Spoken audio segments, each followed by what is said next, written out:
Serving alongside the more usual 110 G2s was a new destroyer, although it bore more than a passing resemblance to the type that had sired it. Indeed, the Me 410, which entered production with Messerschmitt in January 1943, was in effect a revamped 210, with all of its many problems eliminated. Although the Schnellbomber was deemed to be the primary variant, the war situation saw the destroyer version acquire growing significance to the Luftwaffe. In its light bomber role, the 410 began to appear in some numbers over the Mediterranean and was also encountered and shot down over England.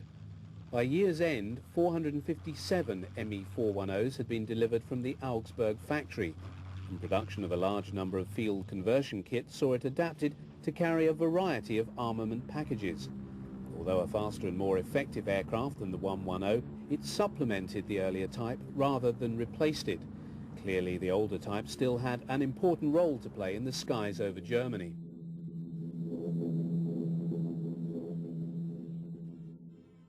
The U4 variant of the Me 410B2 saw a 50mm cannon derived from the Army PaK-38 anti-tank gun mounted in the weapons bay.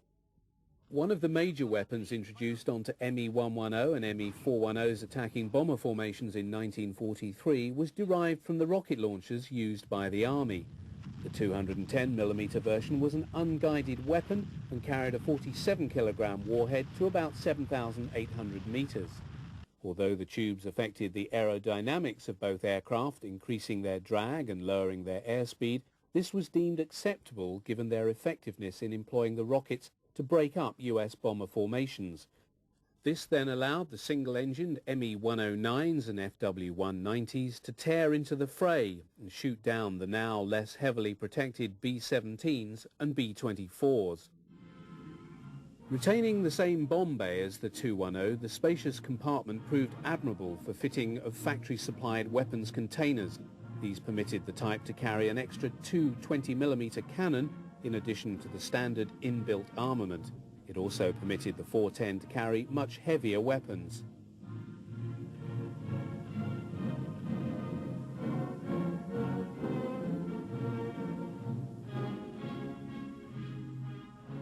External ETC-50 shackles could also be fitted for the carriage of bombs. Armament comprised of 2 nose-mounted 20mm cannon and 2 7.92mm machine guns.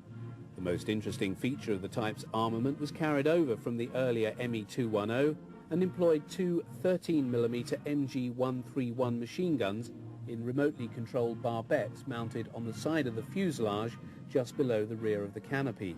These 2 guns were controlled and fired by a complex movement and sighting mechanism used by the rear gunner.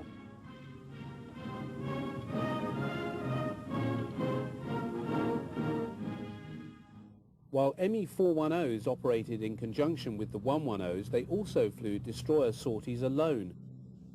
A quick-thinking US bomber crewman snapped this shot of a 50mm cannon-armed 410 pulling away from his aircraft after it had made a firing pass.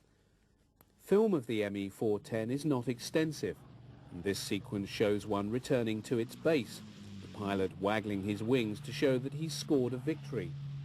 This particular variant is a 410A2R2. 2 30mm cannons have been mounted in the bomb bay to give the plane extra firepower.